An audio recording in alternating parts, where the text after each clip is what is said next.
আসসালামু আলাইকুম। শুনছেন সংবাদ শিরোনাম। কসবায় ফসলি জমির মাটি কাটায় জরিমানা। এখন শুনবেন বিস্তারিত। ব্রাহ্মণবাড়িয়ার কসবায় ফসলি জমির মাটি কাটার অপরাধে 2 ব্যক্তিকে জরিমানা করেছে ভ্রাম্যমাণ আদালত।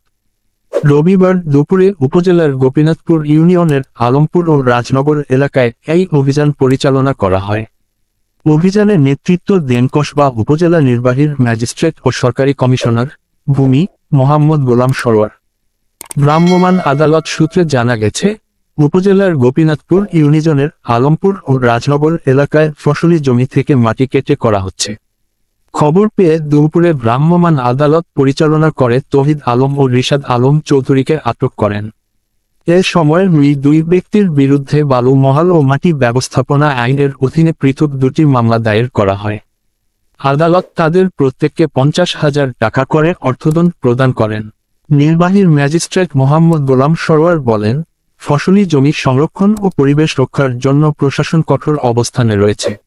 কোনোভাবে জমির উর্বর মাটি কাটার অনুমতি দেওয়া হবে না। ফসলি জমির মাটি কাটায় ফলে জমির উর্বরতা নষ্ট হওয়ার পাশাপাশি পরিবেশের ওপর নেতিবাচক প্রভাব পড়বে। এতে জমির মালিক ও কৃষকেরা আর্থিকভাবে ক্ষতিগ্রস্ত হন। ব্রাহ্মণবাড়িয়া 24.নিউজ।